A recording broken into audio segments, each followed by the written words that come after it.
choose happiness. I see that on people's bumper stickers, and I feel like ramming my car.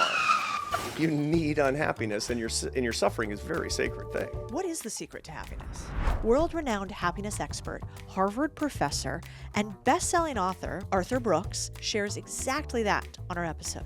Happiness isn't just a thing that you flip a switch. One day, I'm kind of happy. One day, I'm not so happy. Do you think we can actually control our happiness? You could say that the secret to happiness is... That's fascinating. This knowledge is actually burdensome. We have to hide this. You and your entire audience now have special powers. Is it true that one of the keys to happiness is... Are you happy, or are you stressed, worried, a little anxious? Turns out since the 90s, the data says we are more unhappy every single year. But what if everything that we've been told about our mind and happiness is wrong? What if instead there is a formula for being just peacefully happy? World-renowned happiness expert, Harvard professor, and best-selling author with Oprah Winfrey, Arthur Brooks, shares exactly that on our episode. If you want to find happiness, real love, and if you want to be able to spot a narcissist a mile away, today we give you the happiness formula. Is it important to be happy? It is. Everybody wants to be happier than they currently are. Now, one of the mistakes that they make is thinking that they can be somehow cosmically happy, which isn't true, at least this side of heaven. And part of the reason for it is that we're not built to be perfectly happy. We have negative emotions because they keep us safe and alive. Fear, anger, disgust, and sadness. These are defense mechanisms. They're signals that something is not right around us, which is why we have negative emotions. And so they're very, very important for our protection. And we need negative experiences because that's how we learn and grow. I mean, you write about this a lot. I mean, the experiences that people actually have in their daily lives is how they learn. And so if you were perfectly happy, you'd be in danger and not learning, and that's a bad situation to be in. So perfect happiness is not the goal, but happierness really is the goal, is getting happier by learning how the science works, learning how to manage yourself, changing your habits, sharing ideas with others. And that's really what my work's all about, is happierness. Is there any correlation between being happier and healthier? There is some, and it depends what we mean by healthier. For sure, mentally healthier, absolutely. One of the greatest sources of unhappiness is mood disorder. Mood disorder meaning generalized anxiety and clinical depression. This is a hugely important problem, especially for people under 35 today. We've all heard about the explosion of mood disorders, especially since the coronavirus epidemic and the onset of the overuse and misuse of screens in people's lives. And so the result of that is that this is the number one thing that's pushing up unhappiness. Now, this is a distinction that matters because happiness and unhappiness are not opposites. They're largely governed in different hemispheres of the brain, as a matter of fact. So to say, if I got rid of the screens and had fewer aggravations and mood disorders, I would be happier. That's wrong. You'd be less unhappy. Wow. So that's a really important thing to keep in mind. And you know, I try to make that distinction a lot in my teaching. What do you mean it's in two different centers of the brain? This is like your prefrontal cortex and your what? Where does happiness versus unhappiness live? When we're talking about mood, that's largely a limbic phenomenon. So the limbic system is sort of the second part of your brain. The first part of your brain, often called the reptilian brain, is the part of your brain that senses stimuli around you below your level of consciousness. That's in your brainstem and cerebellum, et cetera. That says, you know, what the air temperature is and the, you know, the light and whether somebody who's with you is a threat to you. And that's, you're not paying attention to that. Your body is, but you're not, because it would distract you too much. That sends these signals to the limbic system, which was developed between 2 and 40 million years ago. We have this in common with all of the mammals. It's also known as the paleomammalian brain to neuroscientists. And the limbic system of the brain creates emotions. Emotions are the universal language of humanity. We do have an actual language that we all speak. It's not Esperanto. It's emotions, and we all have the same emotions. Fear, anger, disgust, and sadness are the 4 basic negative emotions. Joy, interest, and surprise are the basic positive emotions, and we all have those 7 emotions. That's the universal language, and those signals to us are, you've picked up some stimulus that says something should be either avoided or approached. And so you get negative or positive emotions as a result of that. That's all they are, is just that particular information. And what you find is that different parts of the limbic system govern these different moods. And so the negative emotions, they're largely, and again, these are newer studies and it's somewhat contested in neuroscience. We see more activity in the right side of the brain when people are experiencing negative emotions. And that governs the left side of the body. So it's interesting when you see little kids. I live with one of my grandsons now, and he's little. I mean, he's managed by his limbic system. He's not being managed by the prefrontal cortex, the executive centers of his brain yet, because he's not even 2. When he falls down or something, which he does a lot because, he's not that coordinated, you don't know if the waterworks are coming, but you can see a little twitch on the left side of his face if he's about to cry, because that means the right side of his brain, fear, anger, disgust, and sadness, are especially active. And that gives you a premonition of what's going to come. So a little twitch in the left side of his face, and then he starts to cry. That's fascinating. Yeah. So watch the left side of people's faces when you're talking to them, and they will not be able to involuntarily control the activity. Slight twitches, a little bit more left face activity when they're experiencing negative emotions when you're talking to them. It's a good tell with your husband. Wow. So I'm going to tell him. I'm not going to tell him, Don't tell actually. him. No, I'm going to keep that. I just gave you why special would powers. I? You and your entire audience now have special powers. Yeah, I can't He watch listens this though, episode. right? No, we have to hide this. Yeah. So if I'm talking to somebody and let's say I'm talking to somebody and they think poorly of Yeah. me, or they are having a thought where they don't believe me in a Right. second, might that sometimes show as a twitch on your Yeah. Well, left? or here's generally how you'll see it. It'll be like this. People are watching us on YouTube. They can see this. I'll have to describe it for people just listening to us. Oh, yeah. You notice that it's easier to scrunch up the left side of your face than the right side of your face? Yeah, it is. And the reason is because you have more practice doing that. The muscles they're more accustomed. So when you're concentrating on something that's not going very well, you're in traffic, you're more likely to have a kind of an asymmetric little grimace where you favor the left side of your face. And when somebody's listening to you and they're doing this, that means that left side of the face is going. That means the right side of the brain is more active. Again, this is contested because everything in neuroscience is contested. And I'm sure some, 5 neuroscientists are listening to us going, no, the new paper in this, but this is what a lot of the work that's been going on, especially at the University of Wisconsin in Madison, has been talking about these asymmetric brain activities that correspond to negative and positive emotions. You're going to give me a complex now. I'm going to be I watching know. everybody's left know. eye to see I if know. they believe me or not. I know this knowledge is actually burdensome. Yeah, I bet. Running a podcast or any content operation is a grind. The editing, the clipping, the captions. It's enough to make anyone quit before the fun even starts. Enter Riverside. This tool is your content powerhouse. Forget decent quality virtual calls. Riverside gives you 4K video, pristine audio, and makes deadweight tasks disappear faster than bad ideas. Their text-based editor slashes, silences, and edits errors with one click. Needing some extra clips? Riverside's AI Magic Clips finds the moments people actually care about and delivers them to you. No guessing, no endless replays. And here's the kicker. You don't even need to record in the platform to use its features. You have the option to upload your footage to Riverside, letting it handle the heavy lifting. So you can save your brain power for the creative stuff. So stop drowning in edits, get busy creating, hit the link in the description, use code Codie, and thank me later. That kind of takes me to this other idea I was wondering about for you, which is, when you wake up, I don't know, a lot of times I wake up in the morning and one day I'm kind of happy. One day I'm not so happy.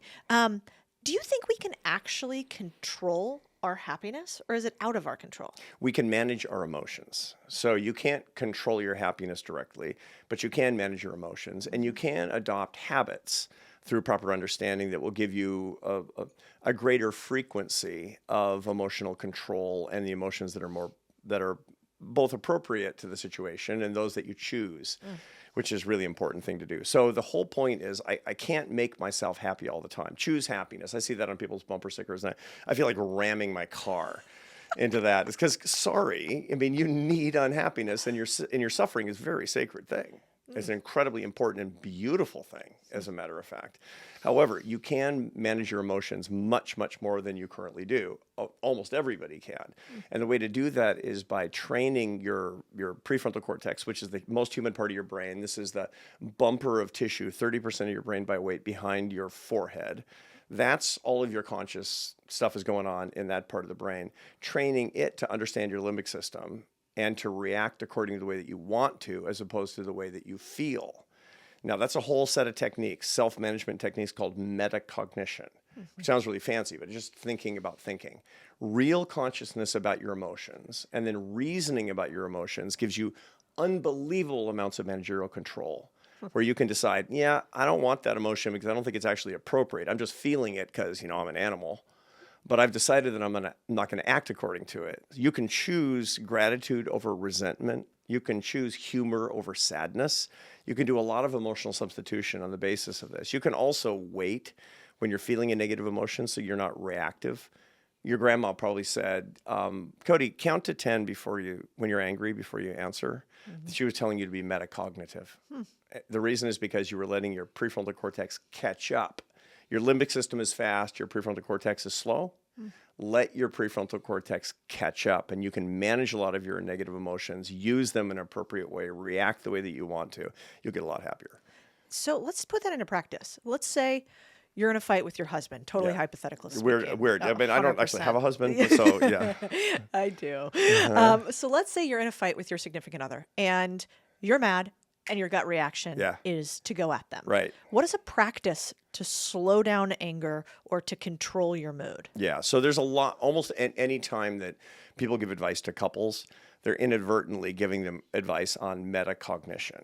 So for example, if you're quarreling a lot with your partner and you go to somebody who gives you advice on, one of the things that they'll say is, when you're having a quarrel or you're feeling really, really angry, say to your partner, I want to talk about this, but I don't want to talk about it right now because I'm really mad. That's called a hot hedonic state, or you have lots of strong negative emotions right now. I want to talk about it later. Can we talk about this after dinner? And you put a pin in it. And by the time you get there, you're in a cool hedonic state. You can actually talk about it, and you're highly metacognitive at that particular point. That's a way to do that. Another way to do it is when you're actually having an argument and your partner says something you don't like, you stop, you think about it, and then you say, is what you're trying to say? And then you paraphrase what your partner's just said. All you've done is given yourself time to catch up to your own limbic system. You're not trying to placate your partner. You're trying to placate your limbic system is what it comes down to. You're being less animal and you're being more human. And these are all kinds of ways to do that. That's so useful. Yeah. Also, I think there is something really nice about named frameworks. Like I could 1,000% see me talking to Chris and saying, I am on what did you call it? I'm hot hedonically? I'm in a hot hedonic state right now. I'm in a hot hedonic state right now. He's like, awesome. Like, no, it sounds good. It's not. I'm excited about this. Yeah. Not great. That's really useful. Yeah, Oftentimes totally. I feel like therapy too is not specific enough as to pose, when you go, at least some of our therapists, Right. they give you these things that you should do. Like, Right. pause, take a breath. But if you back it up with the research and data, I at least find that I'm more likely to use it. I'm like, oh, well, that makes sense. Yeah. It's actually me hijacking this. It's not about the other person. Let's not go all the way back to the first time that he did something wrong 17 years ago. Yeah, it's because you're a student and you actually want understanding. But most people get the best response from therapy when the therapy is a teacher to you about you. That's helping you to get a PhD in codiness, right? That's really important that you actually have this self-understanding. The more that you're learning about yourself from therapy, the more likely it is to have a beneficial impact over the long term. When somebody just wants to solve your problems or give you hacks, run the other way. That's just not very helpful, and it's certainly not enduring. Is how this works, and this is one of the reasons that I do the work that I do. I'm teaching people about themselves. That's what I really want. You want the secret to happiness? Understand yourself. Understand the science such that you can change your own habits and do so very, very aware and awake. And then the last part is most important, which is go teach it to others. The way that you get a happier world is by creating a generation of happiness teachers. That's my movement. That's what I really want to do. Interesting. Yeah, my class at Harvard is called Leadership and Happiness. And on the first day of class, I say, this is the first day in your elite training to become a happiness teacher like me. In business, because they're all MBAs. They're all going to run businesses. And they want to be managers, but great managers are teachers. What is the secret to happiness? So there isn't a single secret to happiness, because happiness isn't just a thing that you flip a switch. You don't become happy. You could say that the secret to happiness is understanding the methods toward happierness. It's a whole lot of self-knowledge and a commitment to actually practice and live life in a different way is how it comes about. If there were a secret to happiness, we'd know it. I'd be selling it.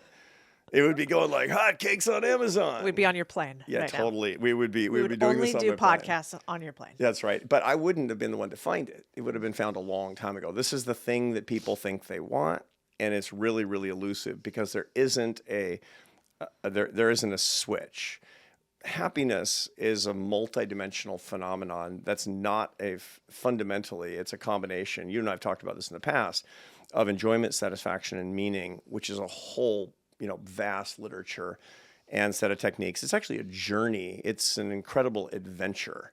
And that's how I see it. That's what I really want, is I want a generation of Americans who are suffering a lot to see it as an opportunity to actually make their hobby, their avocation, the search for happiness around the science based on this, because it's so fun and interesting. And you have said before that you actually are not natural state happy. Yeah. That's actually why I got into this business in the first place. I'm a behavioral scientist, and for years and years I did work that I thought was useful. I mean, I did work on beauty, I did work on charity, but I found that I gravitated toward the big question that I had, which is how can I be a happier person? It's me search as opposed to just research, because I come from gloomy stock, and about 50% of your baseline mood levels is genetic. We know this from identical twins that were separated at birth and given personality tests as twins at about age 40.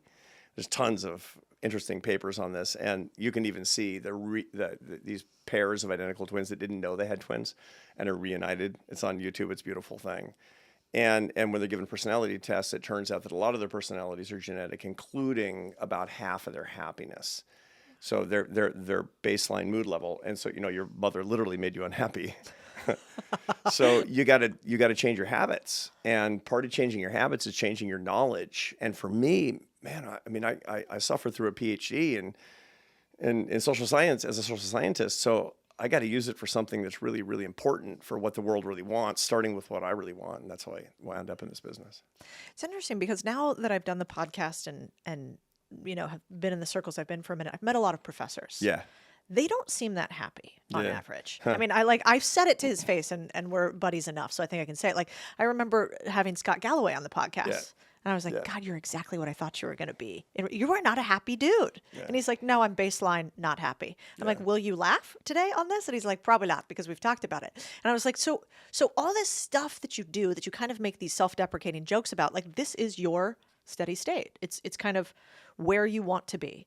I was wondering, is there a connection or a correlation between intelligence and unhappiness? Are you smarter if you're smarter, are you more unhappy? Yeah, no. There is there actually isn't very much correlation at all between cognitive ability and happiness. There are some correlations with education and happiness and unhappiness. And so what you find is that people, when they get more education from high school through college, they tend to get happier. And part of the reason is because they have their lives tend to be more equilibrated. They tend to have more opportunities. And so probably they're not getting happier. Probably they're eliminable sources of unhappiness, which is really what's going on. So their well-being is rising on the unhappiness side, not the happiness side. And then when people hang around graduate school for long enough, their unhappiness starts to rise again. Interesting. Yeah, and it might actually be a selection effect. You might find that a lot of people who are sort of discontented with the world, they tend to self-select into the graduate school environment, is what you find. But really happy people, one of the things that they do, they gravitate toward just opportunity. I bet more people are reading, Main Street Millionaire who are naturally happy people. Why? Because they're optimists. Optimists tend to be entrepreneurs. They're the people who see something much better in the future. Whereas, a lot of people, especially social scientists, they don't have an especially sunny view of human nature. They tend to think that everything is socially constructed. They tend to be very non-religious, and we find that non-religious people tend to be less happy than religious people because they don't think that there's something big and good and beautiful that lies in store for all of us if we live right. And so the result is that there isn't that kind of optimism that you typically see in probably the people that you're hanging around with a lot more. That's fascinating because if you think about it, we've talked about this before with your dark triad, Yeah. and how a lot of our leaders today are dark triad, this narcissistic tendency and this sort of real pessimism mixed with darkness. Yeah. And then if we have that same phenomenon happening with those we deem experts, Yeah. aka academics, we've let some of the leaders and biggest minds that drive, I don't know, almost every decision we make in a society as connected as we are today, be driven by maybe pessimistic, unhappy people. Well, certainly pessimists. There's a lot of pessimists in that. So there's two different phenomena that we're looking at here. So you refer to the dark triad, which is this combination of narcissism, Machiavellianism, and psychopathy. In other words, it's all about me. I'm willing to hurt you, and I feel no remorse when I do. And if you're above average on those three, and there's really good tests, you can, on my website, you can take the test for the dark triad at arthurbrooks.com, totally free. Take it for a friend. Take it for a potential romantic partner, right? Yeah. And if you're above average, which isn't to say that you're an axe murderer, but to be just above the population average across all three, then you're going to be in about 7% of the population. You'll be deemed a dark triad, which has certain characteristics that are just not favorable to leadership and not helpful to other people. I mean, don't work for one. Don't marry one. I mean, you don't want that is the way that works. And we have an environment these days where a lot of people in media and especially in politics are tending toward the dark triad. And for a series of weird cultural circumstances, we're rewarding them. They tend to be bullies. And the result is that even though we don't like bullies particularly, we like bullies on our side when we're afraid of the bullies on the other side. Mm-hmm. And so you go through these periods where dark triads are rewarded, especially if they're intelligent. We see that less among intellectuals. I don't know very many dark triads in academia. I actually don't see it very often. Why? But well, part of it is just it's harder to be rewarded enough? under those circumstances because, megalomania in academia, where you're being rewarded by your colleagues and lifted up by others in tenure committees, and it's not an ecosystem that rewards that very much like politics, where politics, if this is the right moment and you're a maniac, you're going to win. Yep. Right. But in academia, if you're a maniac, people are going to be like, no. But you can be pessimistic, to be sure. Now, in academia, there are lots of dark triads. They just don't happen to be faculty mostly. They're activists. Most of these, and there's a really interesting papers that we've seen recently, the dark triads, they're disproportionately social activists. These are people that want to fire up other people with anger and fear. I want to make you angry and afraid. I want you to be aggrieved. I want you to feel like a victim because then I can conscript you into my war. And that's a classic dark triad move. So if you go on campuses or any place and you see people who are really shrill activists trying to tell young people that they should be afraid and they should be angry about whatever cause du jour that we're finding, you're very likely to find a dark triad at the head of that movement. That's fascinating. Yeah, I think it's interesting some of the moves Elon is theoretically making for Twitter, trying to make it kinder. We'll see if that works. So far, so not good. It's a very Wild West environment out there. It is, but I think this is such a good barometer to have, because a lot of times, what do people say these days? Everybody's good. Are there bad people? No, they aren't. We're all just like trying to figure it out. We figure it out at different stages. And if I've seen one thing from being on the internet, is there are some really unhappy people who want you to be unhappy too. For sure. And you should just acknowledge that. Tons of dark triads on social media in particular, and because it rewards dark triad behavior, it rewards anonymity, it rewards trolling, actually it's more of a dark tetrad is what we find, which adds a fourth characteristic, which is sadism. And so when you get the motive behind it being, I want your pain, that's a really nasty business. And that's what we find a whole lot. And there's a very interesting paper called Trolls Just Want to Have Fun that talks about the fact that you tend to see psychopathic sadistic behavior in anonymous social media activity. So one of the things that people on a first date should do as a barometer of whether or not you're accidentally getting involved with a dark triad personality is to say, do you like to post anonymously on the internet? Because the answer is yes, you're overwhelmingly likely to be talking to a dark triad. You're overwhelmingly likely to be talking to a pathological personality, somebody who really likes to stir up trouble and hurt other people. And social media lends itself to that. So if you spend too much time on on X or any of these platforms, you're going to think that the whole world's burning down. And the reason is because 7% of the population is overrepresented there. It's like the prison population. I heard one estimate that's hard for me to evaluate, that 85% of the prison population is dark triad. It's just that they tend to make really, really stupid decisions, and that's why, in hurting other people, they wind up in prison. They engage in criminal activity. Social media is like prison. That it's an overrepresentation of these pathological personalities that want to stir you up, hurt you, exploit you, take your stuff, make you mad, freak you out, whatever it happens to be. And so they get off on it. It's just a wild delete thing. the app. I recommend that everybody go on a social media cleanse very regularly, so you can understand that the ordinary world, the non-social media world, is actually pretty good. And it's much more real. It's real life. Yeah. And some people 100%. actually don't want real life because it's so boring compared to prison. Yeah, I mean, it certainly is like a little heroin hit when you get on the internet. Yeah. I've met people who spent 20, 30 years in prison and really struggle when they come out because real life is just so slow moving and boring. Wow. Yeah. And they want to go back in. Uh-huh. Wow. That's like somebody who can't stand to not be on X. Yeah, I've met a few of them, actually. So let's say that you're a young person and you don't want to date a narcissist or a dark triad. And you don't. And you don't. Unless you're a narcissist. Actually, Right. you want somebody who's not, because then you can exploit. Interesting. Yeah.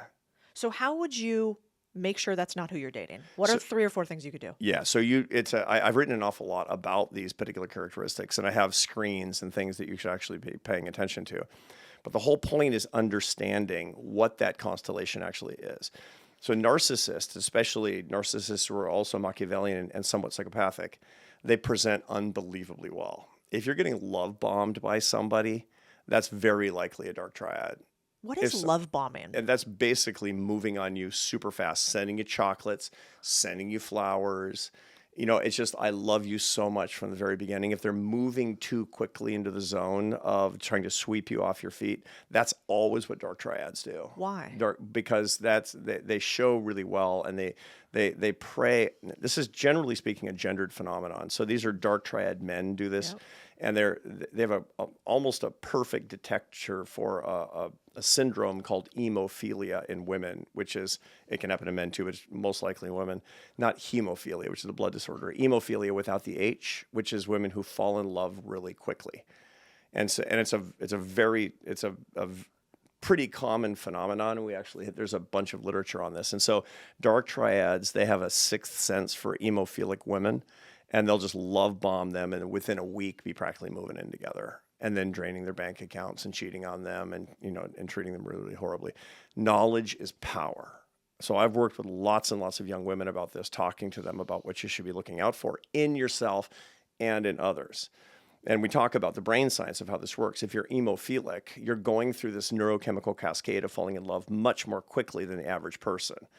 So that cascade is, it starts off, the ignition starts with the sex hormones, with attraction, actually comes from testosterone and estrogen. Then this goes into the anticipation and euphoria phase, which is a lot about norepinephrine and dopamine.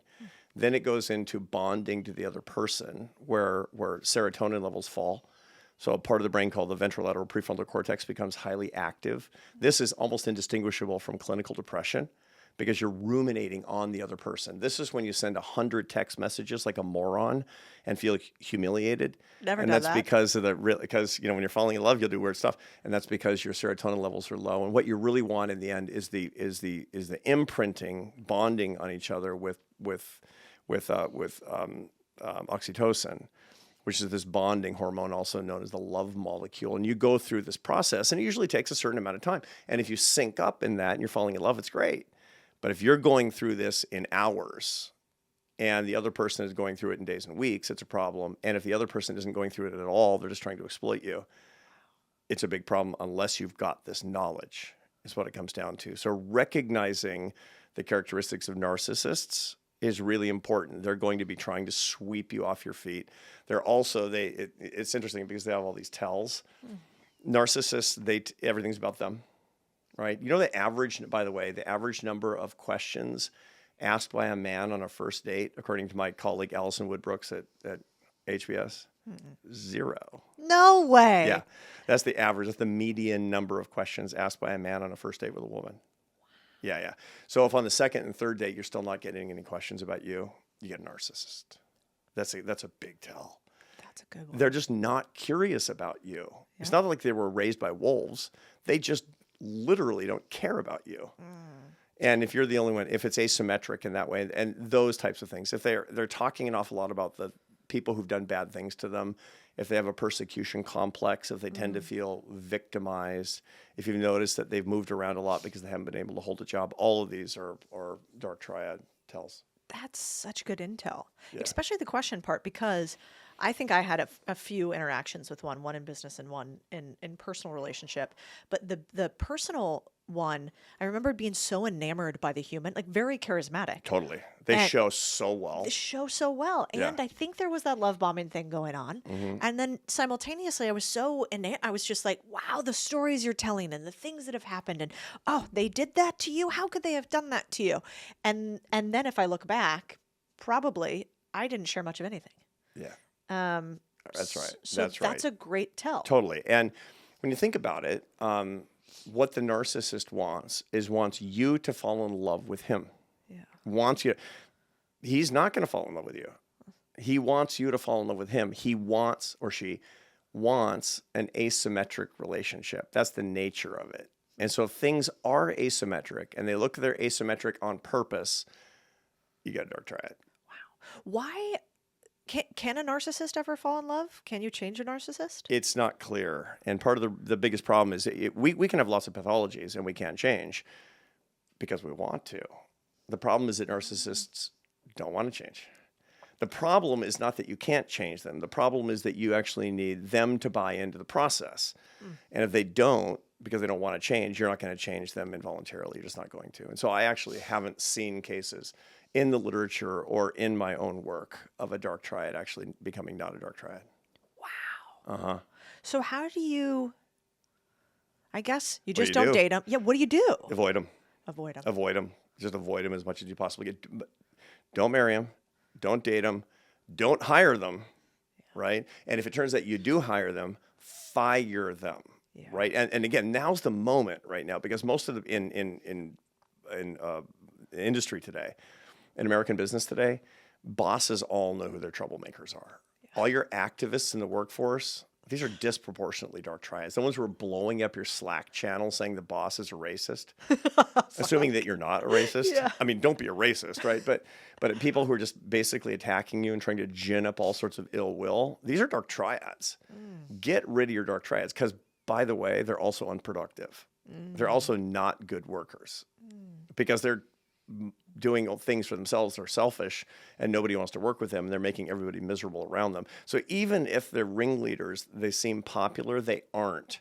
And the greatest sigh of relief you're going to hear is when you actually do the hard work, the boss work of saying bye-bye.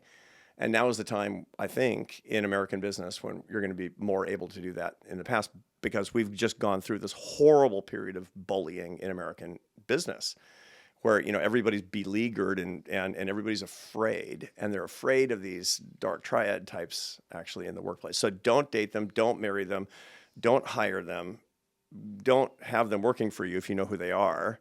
If you've made that mistake already, don't vote for them.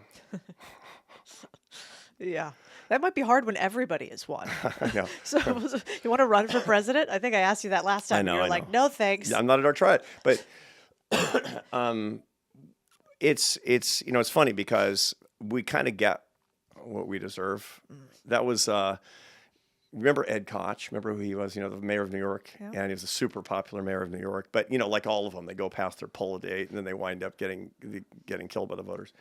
And so he finally loses his race and he's a super funny guy. He was hilarious. And he says in his press conference, "The people of New York have spoken, and now they're gonna pay." Oh my God. That's not good. I know, it's awesome. It's just so funny. And so, it was a joke, kinda, right? Kinda. And so this is the thing, if we're a self-governing people, and if we keep voting for these dark triads, well, look in the mirror, guys. You don't like what's going on in our country? then stop voting for people that you think are going to be good bullies. Don't vote for somebody who's simply your walking middle finger. Yeah, that's true. I mean, Well, we'll have to see what happens in the next go round. we'll just, hopes and prayers, thoughts and prayers. A little pray. Yeah. But I think one thing that you're doing to push back on all of this, if we can't control the people on high, we have to be able to control ourselves. Exactly Like that's right. all that we can really do at the end of the day. Totally, and that's a business principle that you talk about in your book. This is an incredibly important business principle. There's a difference between people who say, I can manage myself, that my entrepreneurial endeavor, my enterprise is me. Yeah. And my small business is an extension of my self-management, as opposed to people who are like, sure hope my next boss isn't a jerk. Sure hope I like my job more than I liked my last job. Don't go through life as a victim, for Pete's sake. Yeah, I think that's the hardest part and the thing that we have to obsess on a little bit. I was, you run, I always mess this up, the Happiness Institute. So I have the Leadership and Happiness Lab at The the Leadership at the and Harvard Lab. at the- so There's the Happiness Institute yeah. for Arthur Yeah, Brooks. yeah. Every time I say it. No. So we have an organization that organizes my writing and speaking and media, and then inside Harvard I have a lab on research about how to teach happiness, how people learn the skills of greater happiness. So a lab there is like a research lab. It's just like Andrew Huberman might have a biology lab at Stanford. It's just a lot less developed than that. It's small. It's an artisanal organization. I like a little bohemian Yeah. spot at Harvard. Yeah, totally. It's a little bit of Austin right inside of Harvard. Yeah, exactly. I mean, people wouldn't believe that, except that you have arguably one of the most popular classes, if not the most popular elective at Harvard, which is actually about love and happiness, right? Yeah. We were talking before, and I think, is it true that one of the keys to happiness is love? Happiness is love. So it's almost an identity. It's almost a one-to-one correspondence is what we actually find. So so the class that I teach at the Harvard Business School is called Leadership and Happiness, and it's an MBA class.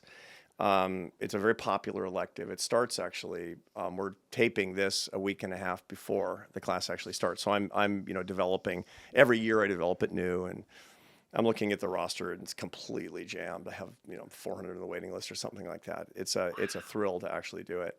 But the main point that I tell them is that really it comes down to happiness at the end of the day. Getting greater happiness really has everything. The hygiene, the technique has everything to do with the love in your life is what it comes down to. I'll give you an example. So there's this 85-year longitudinal study called the Harvard Study of Adult Development. You've heard about it before. It's been Harvard researchers have been fielding a survey with the same sample of people for 85 years. So they can see what are they doing, how happy are they, how healthy are they, how are their relationships, et cetera, et cetera. And it's a good representative sample. Started off as just Harvard students in the late 1930s. And it contained, JFK was in the original sample. The Boston Strangler was in the original sample, et cetera.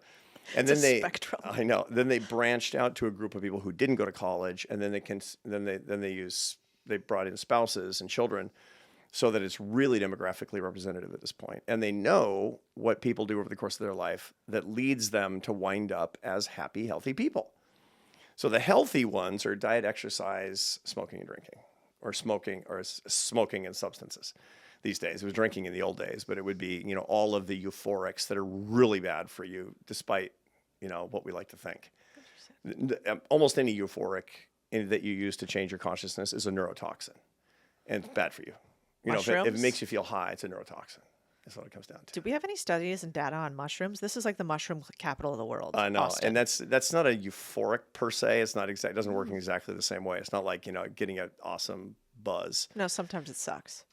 I don't know. Yeah, it's like You're not doing mushrooms at Harvard? I'm old enough to be like, oh no, It's like, I missed so many things. I'm glad I missed. I missed dating apps. I missed, oh man, it's so awesome to be married, 33 years, and so people, That is very be that is an like- underrated line, actually. People are like, how could you be married for 33 years? I'm like, how could you not? I'd be a fucking mess right now. Oh my gosh, If I had to be out it's there like dating random people. dating. No, I know absolutely guys not. my age dating. Yeah, that's It's tough. a nightmare. That's tough. Worse for women, though. I think women, like if I was dating right now, and then I'm not going to say how you, but let's say I was like older too. Oof, that's real tough. Men, Yeah. you get silvery and you I have don't silver know, fox. man. Oh, Nobody man. goes, you know what? Oh, yeah. That woman, She's so beautifully rugged looking. You know, It's not like it's you know it's that's a big part of my class, by the way. It's called the most popular unit of my class is called Falling in Love and Staying in Love. oh, let's talk about that. That's the module in the class that I mean, my students they're trained killers in business. They're like, Sicilian mafia assassins in business. They're the best. But nobody ever taught them about what really matters in the business of life, which is love. And they don't and there's technique that really matters, and there's science that you can actually really use. And so that's the most important thing. And one of the things that I talk to them about is, what's the range, how do you want to set up your relationships? And so I often use business terms. An immature startup often doesn't work. Getting married at 18 or 19 is usually a little bit too young.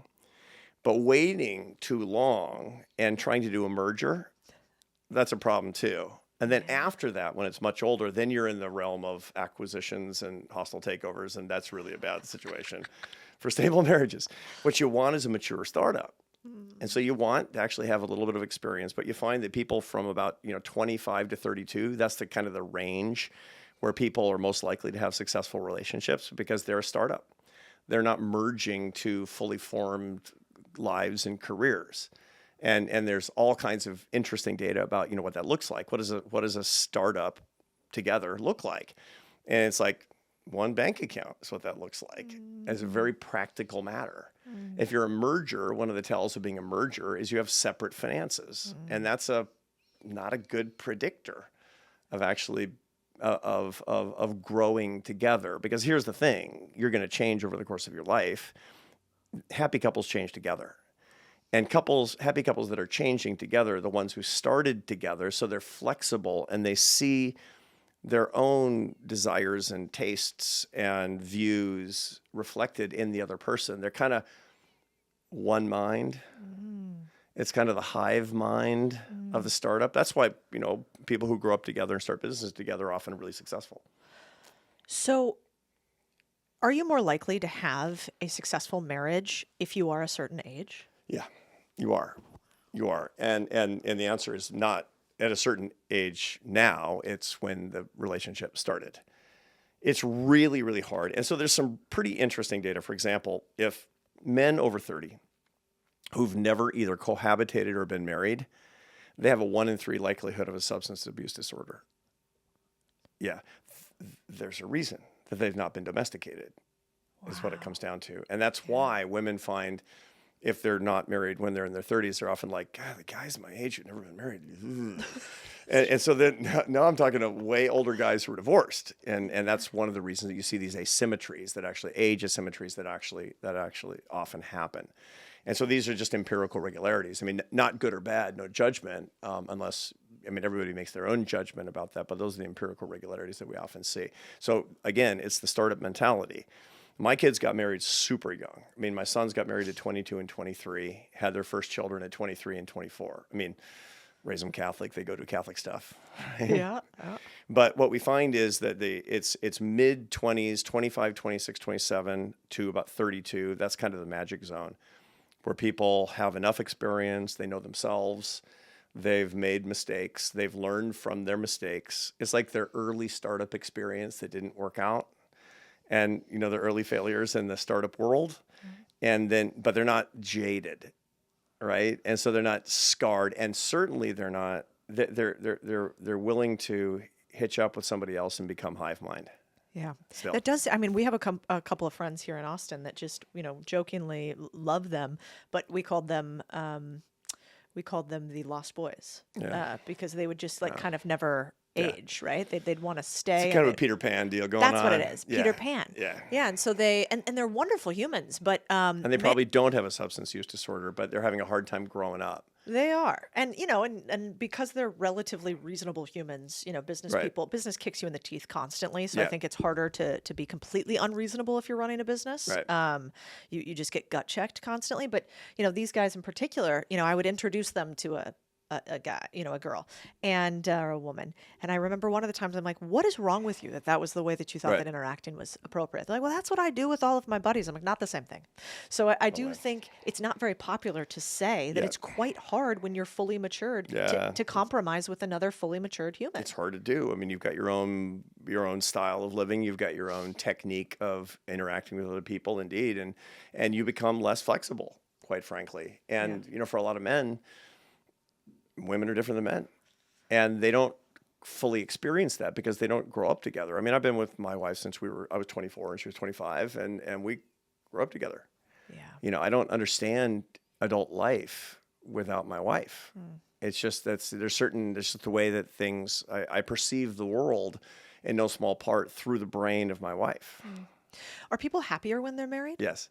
Now, this requires that you not have a terrible marriage. And so what you find is that people are both happier and unhappier when they're married, because the small percentage of marriages that are completely dysfunctional but still together, that's misery. I mean, that kind of tension with daggers drawn is just awful. But most people are not in that situation, and these people tend to be happier.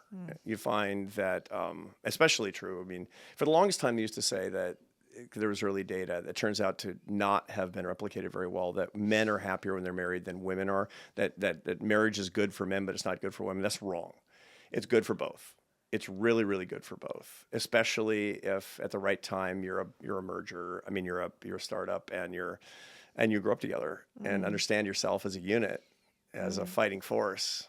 Iron sharpens iron. Very true. Yeah. Are there any quotes in the Bible about like quarrelsome men? I always hear the quote of like, "There's nothing worse than a quarrelsome wife," or something like that. That's What's the Proverbs, quote?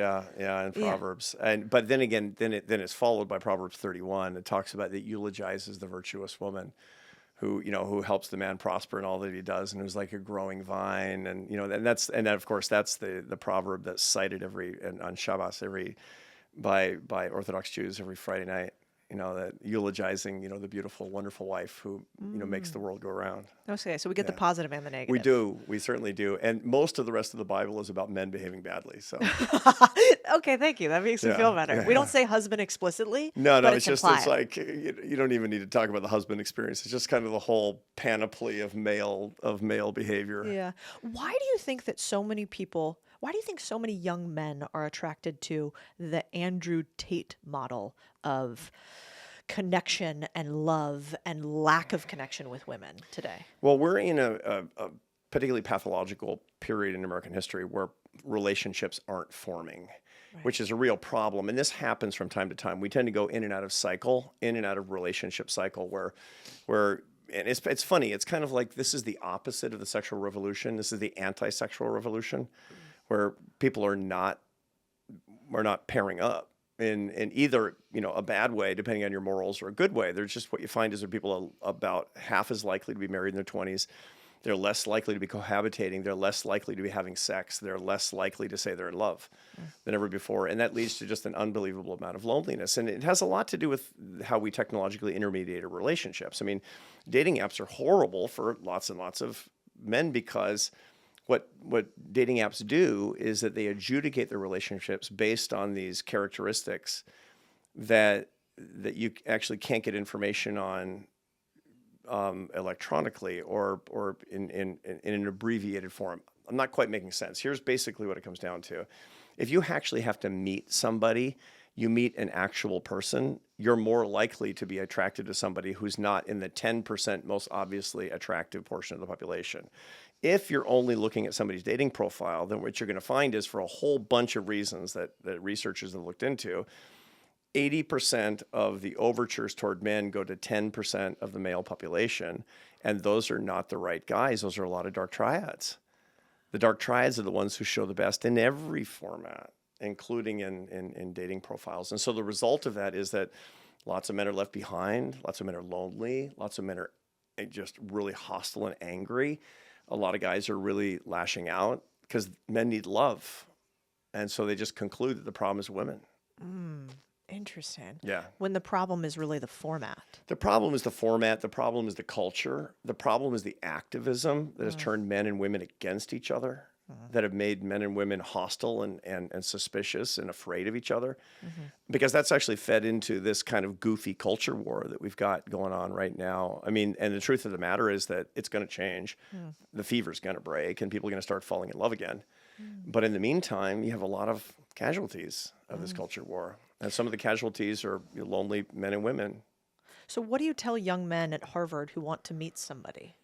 To get serious about it, to be as serious about the formation of your family as you are about the formation of your company. That dating is not entertainment. Dating is auditioning. You're auditioning for the role of husband. And that means not very many second dates. Not very many second dates, because you know. Second dates are mostly entertainment. And if the audition doesn't go well, then do everybody a favor. You're not doing her any favor by unless she's just into the entertainment experience as well. But if they're like, I'm really frustrated by this, and one of the ways that I'll do this is I'll say, let's look at the crystal ball. Think of yourself in 5 years and you're remarkably happier than you are right now, like 25% happier than you are right now. My students are on average 28 years old. Imagine you're 33 and you're 25% happier. Tell me the 5 reasons why, in order. Number 1 is I'm married to somebody I'm in love with. Number 2 is my family is under control. Number 3 is, or my family situation is resolved. Number 3 is I know my spiritual path, something like that. And then like 4 and 5 are I have a really great job and I'm making a lot of money. That's never 1 and 2. Never 1 and 2. People, even at the Harvard Business School, that's not 1 and 2. They care about love. That's what they want. And I say, okay, are you taking 1 and 2 seriously? Like, kind of leaving it up to chance. Well, let's talk about how to treat it with the same seriousness as you do your business life. Fascinating. And what's the advice to a young woman who wants It's love? the same advice, because people are people. Is what it comes down to. And let's talk about it. Because again, I mean, the world is not going to push you to fall in love. The world is going to push you to make money. The world is going to push you to be successful. Homo economicus. Go out there and get a job and make a bunch of money and be successful. Congratulations. Now you must be happy. And people are like, I'm so lonely. I'm so lonely. I'm working 110 hours in an investment bank and I'm making bank. And I cry myself to sleep over half a bottle of wine. What? That's not good. And the reason is because nobody's spoken to them honestly and seriously about the problem of love and how to get it and how to manage it. And this is not something that has to be left up to chance. On the contrary, we need better technique. Do young men ever say to you, but I just want to date around. I just want to have lots of sex with lots of people, and I think that'll make me happy. People don't self-select into the environment of my office hours in my class to come say that. Do you think they think it? I mean, I think that certainly there are bros who think that way, but that's not the way fundamentally people are wired. By the time people are thinking seriously about their happiness, they recognize that that's a kind of an immature way of seeing life. Now, I get how evolution works. I get how the evolutionary imperatives are different for biological females and males, where women have a much greater investment in offspring. And so the result is they're much choosier with mates. And this is the way that it would be. I mean, David Buss here at UT Austin, have you had him on your show before? No. He's phenomenal. He's an evolutionary psychologist who does the absolute best work on gender differences in mating patterns. Amazing. He's phenomenal. As his work, I don't know him. I'm super fan of his research. And it makes perfect sense that you'd see that women men would, especially younger men, would tend to be more promiscuous when they're younger as a result of biological imperatives. But we're not subject exclusively to our biological imperatives. We have a divinity within. We have an ample prefrontal cortex that can help us make executive decisions that don't just go with the limbic system that says, mates, if I do that a lot, maybe I have 75 children. I mean, it's like nobody wants that. And you don't actually have to live according to that. And so the result of it is, particularly by the time that I'm meeting a lot of young people, they recognize, that they've got impulses and they've got tendencies, and a lot of them have a past, but they want something better. And what they want is to live in that spark of divinity that's within, and that spark of divinity actually comes along with long-term commitments to, and the hive mind of the couple, and the love that actually, the cosmic love that actually comes from forming a family. And you form a family the day that you link up permanently with your beloved. I was reading a study the other day that Nordic countries are the happiest countries in the world. Is that true? And why? Yeah, no. So those are studies that come from, I mean, this is the craziest thing. This is such a misuse of data. So, and there's a reason that we do these studies. And the reason is because the people who do these studies want us all to be Northern European social democracies. These are basically people who don't want, the wild, wild west of American individualism to reign supreme any place. And so what do we want? We want people to, live like bees. And so what they do is they find a way to say, yeah, well, I went to Denmark and I asked 1,000 people in Denmark how happy they were. And they said, yeah, I'm pretty content. And so they said, see, that's the happiest country. So we should all be like Denmark. Wow. That's So it basically what's actually going has on. this. So the study has a social Well, steering. to be fair, Interesting. nobody's ever said that's why we're trying to do this. And so this is a course. little bit ad Yeah. hominem on my part. And so I apologize for that, but that's what's happening. Interesting. So imagine that we wanted to see who's got the best music, which country's got the best music. I'm going to go to 100 countries and I'm going to field a questionnaire for 1,000, randomly selected human participants. We're going to answer the question, how much do you like your local music? And then based on who likes music the most, that's the best music in the world. You say, well, that's the dumbest thing. That's how they're measuring countries' happiness, is That doing is that. very dumb. Yeah, Also, having categorically met a lot of Nordic people doesn't check out. Yeah. I mean, it's like if you talk to, and I shot a documentary Like film. Brazil, if you said Brazil, I might buy that I know. actually. I know. And so, I've asked Danes, I've asked the speaker of the Danish parliament, what's the deal? And they're like, ugh, that stuff. They roll their eyes at these studies and they say, look, we're quite contented. And I'm like, I don't want contented. I'm like you. Yeah. I'm a small business owner. I want adventure. I want opportunity. That, by the way, that's the reason my grandparents got on a boat from Denmark and came to the United States. Because they're like, this is boring. There's a word and again, I got nothing against the Danes. God love them. I mean, my family are Danes, right? But there's a word in Danish. You've heard of this word hygge? Hygge, hygge. It means it's actually, you can't translate it. It means something like the cozy conviviality of the company of your friends on a comfortable couch or something like that, right? It's like Naturally. Friday with your friends on your comfy couch, shooting the breeze. It's comfort is what they want. And I'm like, I don't want hygge. I want the West. Yeah. I want the frontier. I want the adventure. That's why my grandparents booked it and went to South Dakota and started a farm. Right? That's why. They were orphans. They were first grade, educated, illiterate orphans. The wrong religion, and they came to the United States and they built a life.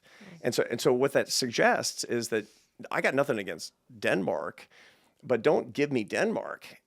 Give me America, man. That's what I want. And the people in Denmark who want America should come to America. Yeah, exactly. Exactly.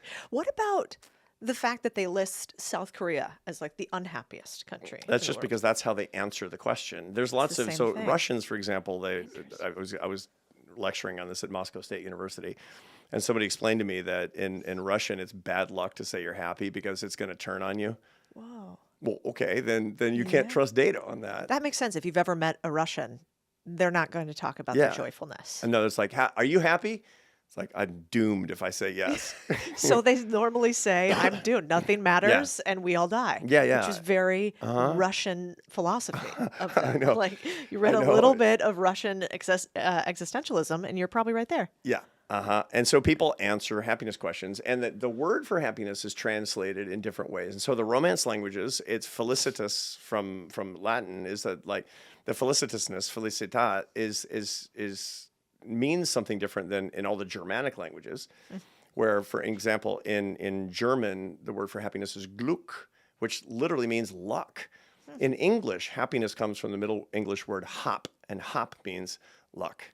And so the Germanic languages like English and Danish and Swedish and Norwegian, et cetera, we're always talking about, sure hope it's good tomorrow. And in the Romance languages, it's like, party, baby. That tracks, too. Kind of, and so the result is, how are you going to compare these concepts? I mean, across countries. You can compare people in countries over time. That's legit. I do that all the time. for looking at happiness trends inside populations. You can look at individuals all day long, but I don't compare countries. I don't think it's a legitimate empirical thing to do. That was actually a very convincing argument. What about last time we talked, we were on this happiness trend that was not very positive In the States, actually all over the world, but yeah. What is are we globally getting less happy? Yeah, so there are exceptions. There are countries that are getting happier, and what you find is that, for example, sub-Saharan Africa is getting happier because their well-being levels are rising because economic development is eliminating lots of sources of basic unhappiness that you would find in any deeply impoverished populations. So that's really where a lot of the action is right now in terms of global well-being and again, wiping out poverty. And economic development and abundant energy and all these types of things are super important for lowering avoidable sources of unhappiness. In developed countries, the story is a little bit different because we've gotten past this point, and now we have a lot of these cultural trends that are giving us a climate of falling happiness and then a bunch of storms. So the climate of happiness is based on faith, family, friendship, and work, and the attitude toward work, which are the pillars of the happiest life for individuals, but it works in society too.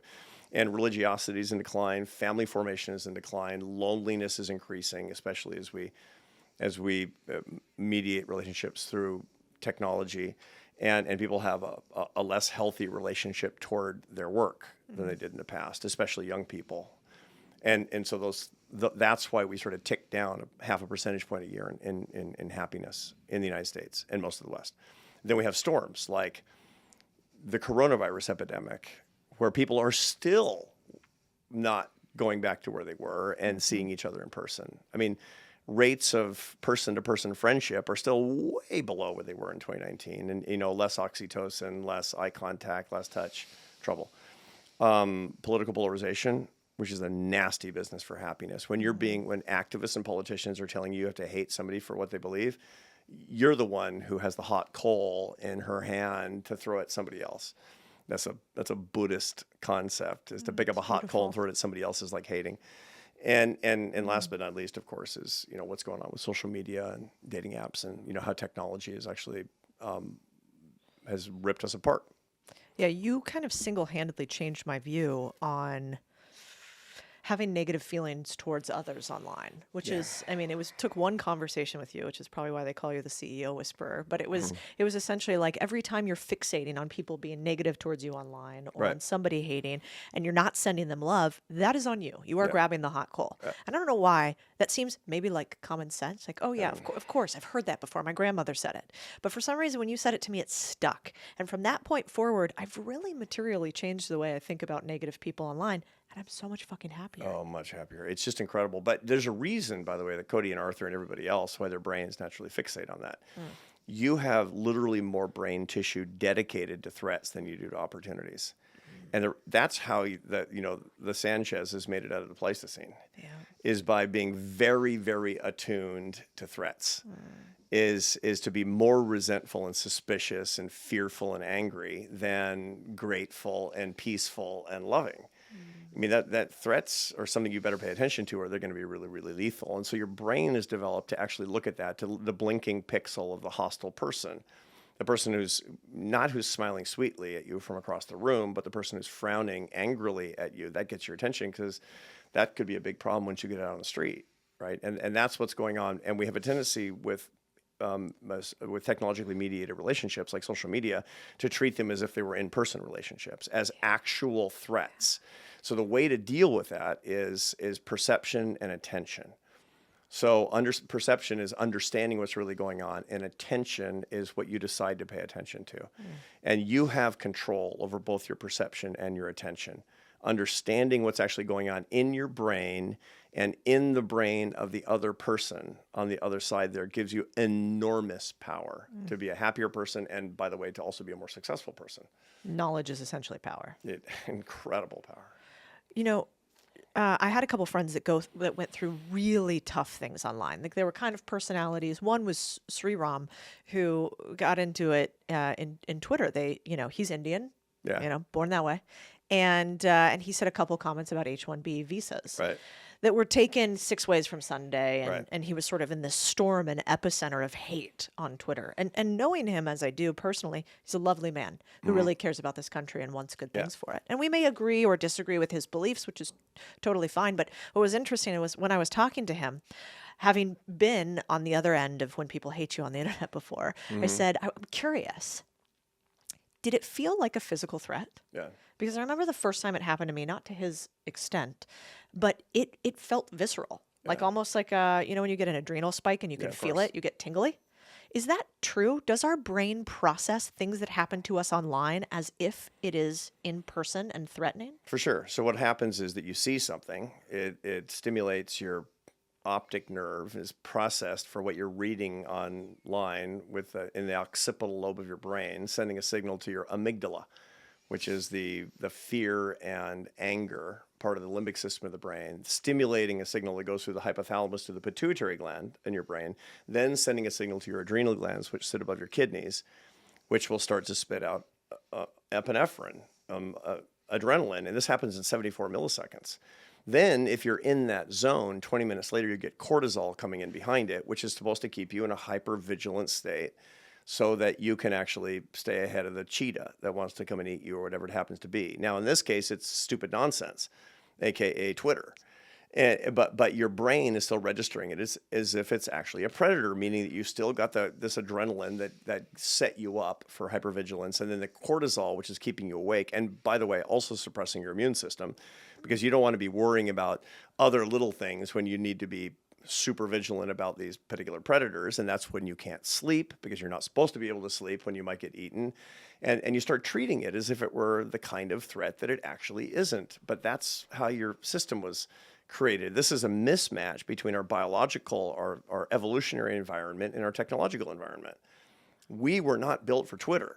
We were built for the savannah. And our body still acts as if it were. And so all of these threats, the only way you can combat this, number one, is by checking out, by saying, I'm not going to play, or is through understanding and self-management. That's the only way you can deal with this. Otherwise, you will be miserable if you're in public life. It's so good. There were two other questions I was curious on with you. One is, I read a study that said, it was from the study, because I really should quote these when we're going to do it. Maybe you'll know it. Okay, I'll find it afterwards for you. It was done by Oracle. And the study said that 45% of people have not felt true happiness for more than 2 years, and 25% don't know or have forgotten what it means to feel truly happy. Do you think that's true? Well, it's hard to know because I actually haven't seen, I've seen those data, but I haven't seen a time series. So I don't know longitudinally. I strongly suspect that if you went back years, people would be saying the same thing. That people, and part of the reason is just because retrospectively we think about our happiness in particular ways, that people think about how their life is. They think about what ideal happiness would be and then wish they could have it even though they actually can't. So a lot of this has to do with a misunderstanding of happiness as opposed to a true reflection of how happy we are. So reality about what happiness is and the experiences that we can have is really, really important, as it turns out. So when I talk to people about what it is, what their habits are, the mistakes that they've made, then they will retrospectively start to understand their own past in a different way. And by the way, you can edit your past, because when you understand your past in reality, it can turn out that like, oh yeah, no, I hate Thanksgiving. Why do you hate Thanksgiving? Well, I had all these experiences when I was a kid. My mother was always crying in Thanksgiving. And well, let's go back and talk about what was really going on in Thanksgiving. And you edit your past. You remember things in a different way. The episodic memories are actually stored in the hippocampus of the brain, and you reassemble them de novo every time you think about it, and you reassemble them in a different way with new knowledge.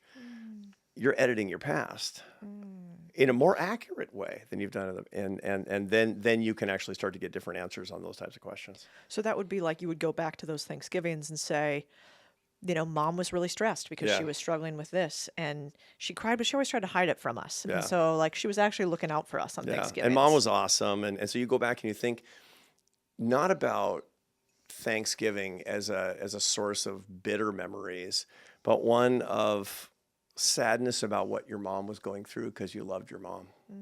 And that's an entirely different framing. And it's probably more accurate, as a matter of fact, because you're looking at your mom with some empathy. as opposed to looking back on how it was, little Codie, it was mom. And, it's really interesting because once you reframe it with respect to the suffering that other people are having as opposed to the suffering that you remember, that's a really, really important edit that almost everybody can engage in. And again, that's been largely overlooked by the therapy industrial complex that wants you to relive your trauma. No. You need to reframe and understand your trauma, understanding that you probably weren't the person who was suffering the most. This can then stimulate the compassion that is at the core of your soul, making you a happier person and a better person today. So when we're going back and looking at our trauma, are we often turning ourselves into a victim? Yeah, happens all the time. Absolutely, because you're reliving it, you're reliving it, you're reliving it, and you're being encouraged to actually be resentful about it. And I mean, I get it. That's a normal thing to do, but that's not really a very healthy thing to do at all. It's so interesting. We're going to make this about me. This is my therapy session with Arthur today. You got it. It's like, This is great. But it's funny because we had a therapist that we've been using for a while. And I felt like we were doing a decent amount of that. We were going back to a thing. And then we were being asked, how do we feel? How does that feel in our body? How did we feel about that? How did we feel at that time? And at some point I was just like, listen, we're kind of having the same issues. We're having these same situations. Nothing's changing. Why the fuck do we keep doing the same thing if it's not actually making any change? That seems unreasonable. But I'd never thought about it from that perspective. Yeah. Instead, could we go back and instead of saying like, this was so sad that this happened, what other story could we tell ourselves about that? Yeah. Because and what's you don't more get accurate. and you right? don't get a medal for being the biggest victim, you know? Right. Generally speaking, when you think about a past that's difficult for you and you go back and review it, do it where you're not the star.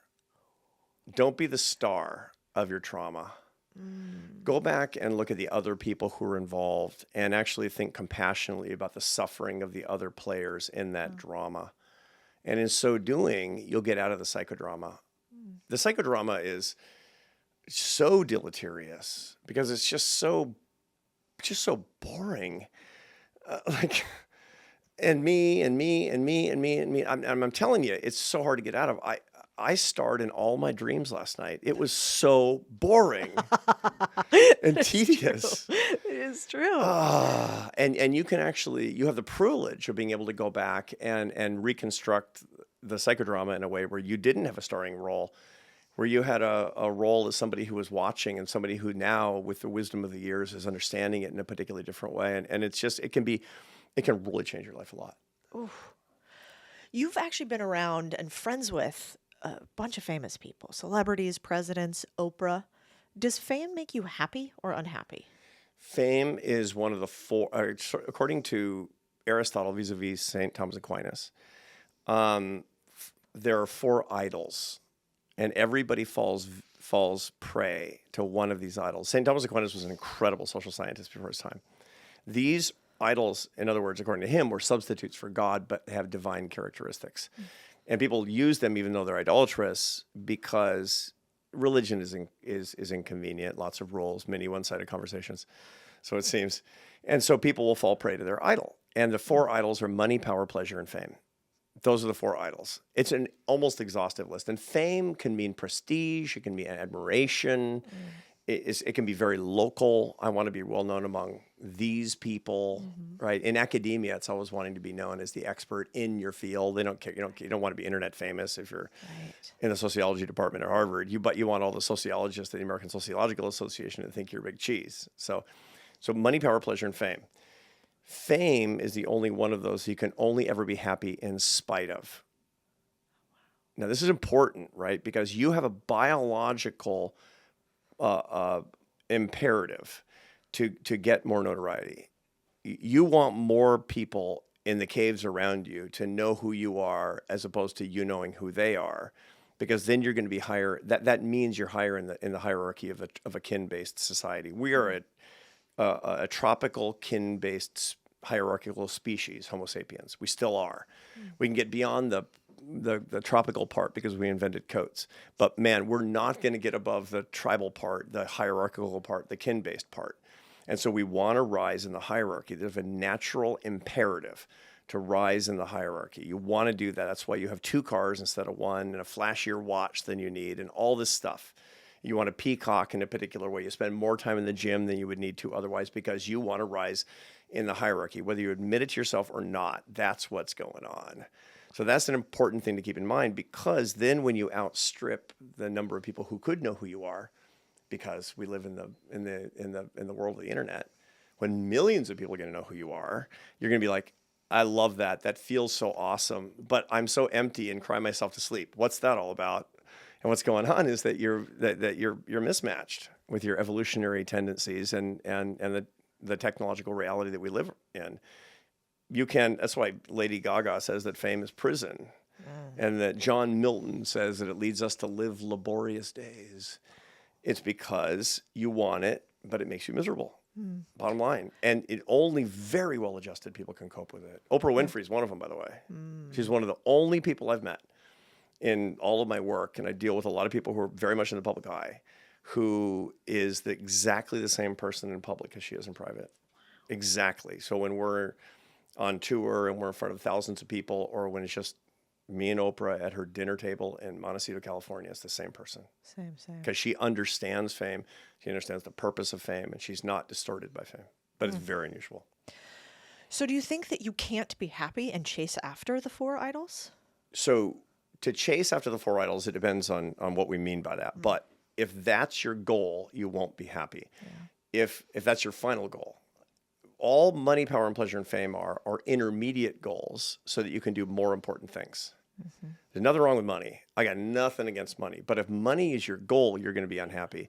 If I'm going to make money because I want to do this, that, and the other thing, fine, now I'm listening, right? I want pleasure because I want to add it to people in memory and make it enjoyment, and that's part of happiness in my life. I want power, not per se, but because with power I can do these wonderful things. So for example, you wouldn't say power, but you'd say, I want the influence that actually comes from being a decision maker by being the mayor of Austin, or something like that. And you can say, okay, you want to be mayor of Austin. You want power. Why? Because I want to do this and this and this and this and this and help people in their lives. And fame is I want the people who can use this, and Oprah Winfrey is in this group, but others too, George W. Bush, people that I know who are great human beings. It's like that admiration. Humans are mimetic. They mimic other people. And with the notoriety that I have, I can refract these people into a better life. If they see me and they admire me and they follow me, and I'm doing good things for my community, I'm living an upright life, I'm following the Lord, whatever your thing is, and they do that because of the admiration they have for you, dynamite. Yeah. Dynamite. Interesting. I guess it's a tool versus a trophy. How do you see it? Yeah. It's never more than an intermediate goal if you want to be a happy person. That actually makes a lot of sense. And I think, I've seen it. We were just talking about the book, right? And I hit the New York Times bestseller. And I remember one of my employees, Lindsay, who's like a lovely human. She would be, what are your archetypes again that you have at arthurbooks.com? Oh, the archetypes of the affect profiles, the mad scientist, the cheerleader, the poet, and the judge. She was a self-assigned cheerleader. And high positive affect, low negative affect. Right. Which is to say high positive mood, low negative mood. Right. Intensity. That's Lindsay.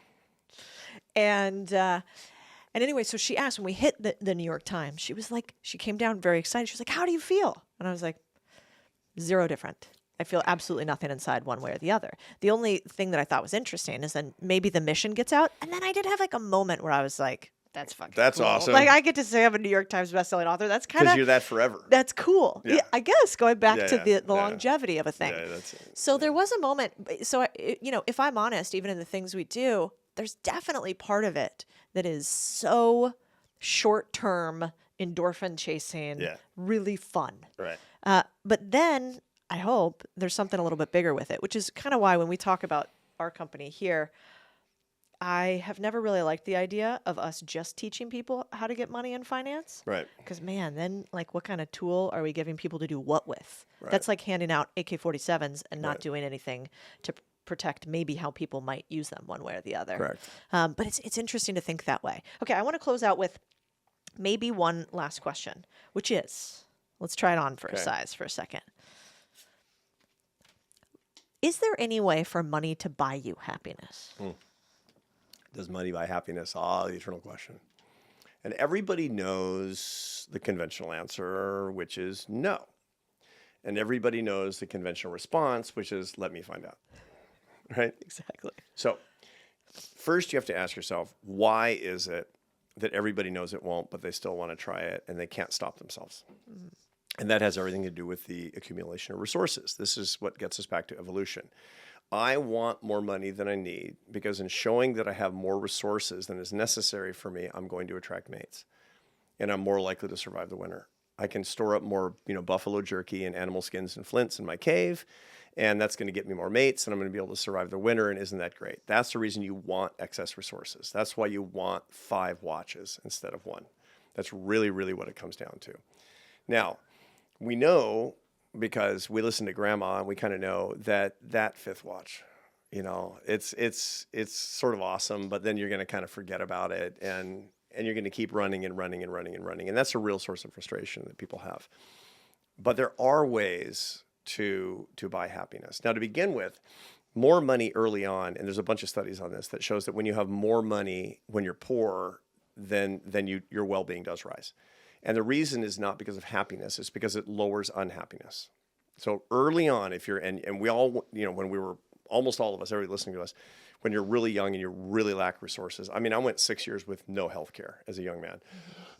And it was, I didn't go to the dentist from 19 to 25.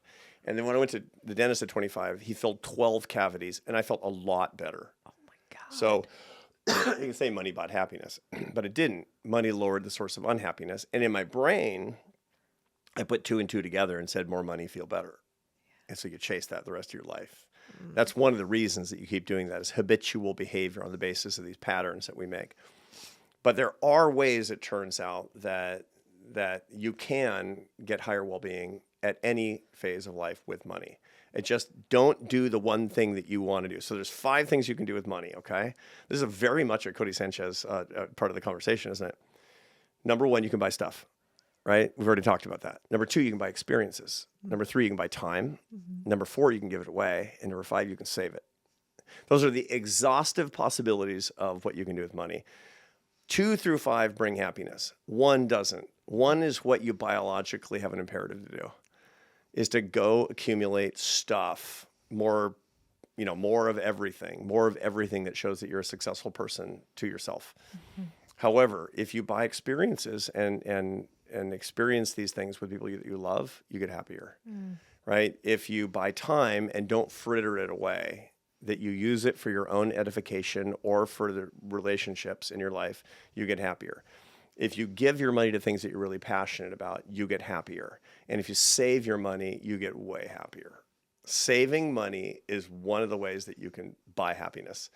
Now, again, you can get to a certain point where you have, $10 billion and you're a miser, and that's not what I'm talking about. But conversely, by the way, spending money that you don't have on consumption, running up your credit card to buy, to pay for your vacation, that is one of the best ways to get unhappier because you're not making progress. You're making regress, and all of human happiness comes from progress. Savings feels like progress. Debt is terrible for happiness, except for mortgages. Interesting. Because mortgages actually make a little bit more progress in owning your home than rent.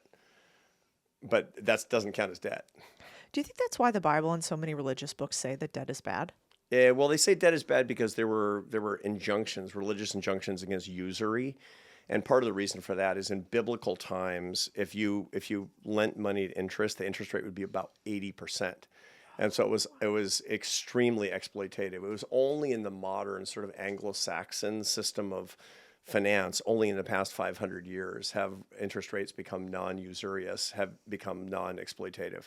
So the idea of the 5% interest rate was unthinkable in biblical times. And so that's more why they're talking about it. It really is to subjugate somebody else, is to lend money at interest in those times. Interesting. So everything was like a high interest loan shark. It was all the mafia, basically. And people who did that were people who were preying on people who were so desperate they would take an 80% loan. Oh, wow. Yeah, that's really, really what they're talking about. They weren't talking about, I think I'll actually buy the hut next door and rent it out. And I think it's a good rental property. Or, as you would talk about, it's like, I'm going to go get a laundromat, That was not some on the docket. vending back then. machines. Yeah. So that's Fascinating. not what they were talking about in those circumstances. Also, we need to talk about your 12 different cavities while you're drinking Diet Coke. I know. Well, I mean, Is this your one vice? yeah, I'm a pretty ascetic character. I don't drink alcohol. I don't So run you gotta around. I give don't one. stay out You look late. pretty jacked. You look like you're getting fit. I've been working out every day for 30 years. The Harvard professor with biceps. I'm trying to stay alive, Cody. I like it. Yeah. That's good for the pursuit of academic excellence. The last thing I want to talk about, we're going to talk about this earlier in it too when I give your little intro, because I think you are one of the most beautiful writers that I've ever read. Thank you. Yeah, I That's kind of remember. you. I appreciate that a lot. It's true. Speakers and writers. I remember when I first read one of your columns. This was at the New Yorker, right? No, the Atlantic. The Atlantic. I Yeah. always mess those two up. Yeah. And how you would take a subject that was really, really, I don't know, something I would never imagine talking about, such as, let's say, Hegel, right? And you would talk about it in a way that was so moving, but also easy to understand. Complex topics really simplified in a way that you want to get lost in a philosophy newsletter, which would be hard. Now you have a new newsletter Right. that's more accessible for everybody Right. at arthurbrooks.com. Yeah, exactly right. Tell me about one of your favorite articles that you've written lately, and then everybody should go and sign up. I don't say that often, not like we need more emails, but Right. this one is beautiful, as is all your writing. Thanks. I appreciate that an awful lot. It means a lot to me that you say that, because that's why I'm doing the writing, is because I want people to have a good experience when they're reading it, to learn a lot, but also to get some pleasure from it. Interest is one of the basic positive human emotions. People are always looking to learn something, but if learning is unpleasant because it's too impenetrable in language, for example, then it takes away the positive emotion. As a happiness guy, it's very important that people enjoy reading my words. Yeah. Or listening to my words, for that matter. That's one of the reasons I take such care in thinking about it this way. Every week in my newsletter, it comes out at 9 o'clock Monday morning, I talk about something that somebody has written to me to ask. And, I get, like I get 12 or 15 emails a day from people who, they have real questions from different walks of life. So I'm talking about real issues based on problems that we can then turn into opportunities to get happier, to get better, to have more love in our lives, to be healthier and more fulfilled. And so last week, for example, I've been thinking about this an awful lot, is my own tendency to fall into suboptimal patterns of work. I love my work, which is great. But the truth is that and I don't even believe in work-life balance. Work-life balance is complete nonsense, because it suggests that work is not part of your life. There's a separation between your work and your life. Your work should be part of your life. That should be work-life integration. But when work takes over, because it becomes such an obsession, something you're thinking about day and night, it can become really unhealthy, because it starts to displace your love relationships. It becomes the relationship per se. So talking about work as a relationship is what I was talking about. And that's the essence of workaholism, a secondary addiction to the success addiction that many strivers feel. People who follow your work, they're all strivers. If you're not a striver, you're not going to read your books and not going to be following your podcast. But the result of that, it can turn into a pathology in which we objectify ourselves. And I talk a lot about the psychology, even the neuroscience of what goes into that. And then to start seeing how other parts of your life can be developed to make progress in those other parts of your life that will then cross-fertilize what you're actually trying to do with your work, so you can become a happier person and a more effective person. So the big techniques for doing that, it's just what I've written about, and it's an example of what that newsletter is all about in, between 300 and 500 words. Yeah, beautiful. All right. Well, you guys should all go subscribe. Arthur Brooks on all the socials. I listen to you a lot on Instagram, and certainly your newsletter. Thank you so much for being here. Thank you, Cody. Congratulations on the bestseller. I know you don't care, but still, it's kind of cool. No, I care. I can't pretend I'm that cool. I just, sometimes you think you're going to get it, and then you'll feel something like I know. Lindsay, she had this camera in front of my face. She's like, "How do you feel?" And I'm like, "I feel nothing inside. I don't really, am I dead inside? What happened?"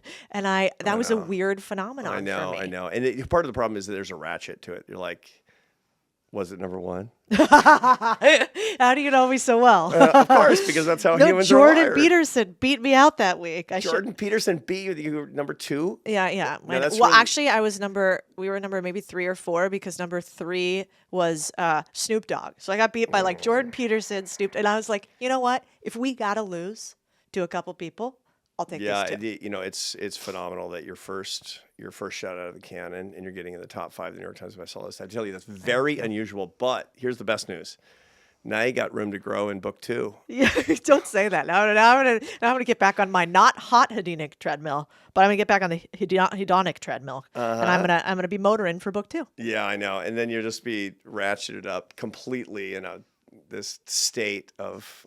And then I'll have to listen to your newsletter about how to chill the fuck out. Exactly right. And then if it doesn't beat the next book, it'll be really disappointing, and it will teach you a very important life lesson. Oh, God. And then you'll say something like, yeah, but the right people read it. Exactly. I will say that. I will have a lot of self-rationalization, which I'm excellent at. I've been an author for many years. I have this library of rationalizations. Listen, that's how we keep going and doing the unreasonable thing. Exactly right. You got to get from one end of the day to another. That's right. Okay, I want to do something we've never done before. Okay. We're going to give you a postcard. Okay. This is something new.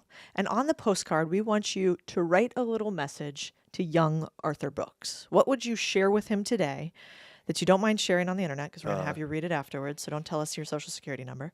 But maybe something that you can take a few minutes to think about before we share with all our readers. We'll let you have a few minutes to write it, however long you need, and then you just open the door when you're done.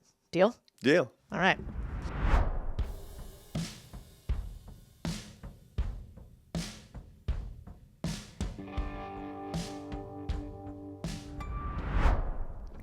Arthur, back to you. So I thought about, the patterns of my behavior over the course of my life. And I'm not young. I feel young. I feel your age, but I'm not. I'm 60 years old, so I've seen a whole lot. And I look at the good things that have happened, and I look at the pathologies, and I think back to what could I have told myself when I was, early on in my career, for example. I started my career at 19 when I dropped out of college and became a professional classical musician. And I was a real striver. I mean, I was practicing from the time I was 9 years old. I was practicing many hours a day, and I wanted to be the number 1 French horn player in the world all the way through my 20s. And then when that didn't work out, I left and I went to college in my late 20s and then graduate school. And then I wanted to be the number 1 researcher in my field. And to get tenure earlier than absolutely anybody else. And then when I left that, I became the president of a think tank in Washington, D.C., and I wanted to raise more money than anybody ever had and have the number 1 think tank in the world. You see a pattern developing. And you did both of those too. And the one thing that I missed, that I wished I had known, so that I could have been a happier person, but a person that had more equilibrated relationships, and I could have made life a lot easier on my wife and the people who love me if I had known one thing, which is that my worth as a person is not related to my level of accomplishment in the world. Fundamentally, for whatever reason, and this is certainly not my parents' fault, but this is the pathology of the striver and a lot of people who are watching us, is this belief that I'm not lovable unless I'm admirable. Unless I'm doing something that people actually admire, then there's no reason to love me. And this has deep metaphysical roots. People who believe this often will believe that God can't love me unless I'm good enough, unless I'm virtuous enough. That my wife can't love me unless I'm an abundant enough provider. That I can't really have any friends unless it's on the basis of their admiration for me as a person because of what I'm actually doing in the world. And that's just not right. That wasn't right for me. It wasn't right then. It isn't right now. And I would have been a fundamentally happier person had I understood that. Would I have done the same things? No. But I think I could have been a better husband. I certainly would have been a more present father than the one who kept working that 14th hour instead of the first hour with my kids. And I think that today I would have a perspective on life that I could use that would be firsthand really helpful to others as well. That's beautiful. Thank you, Arthur. Thank you, Codie.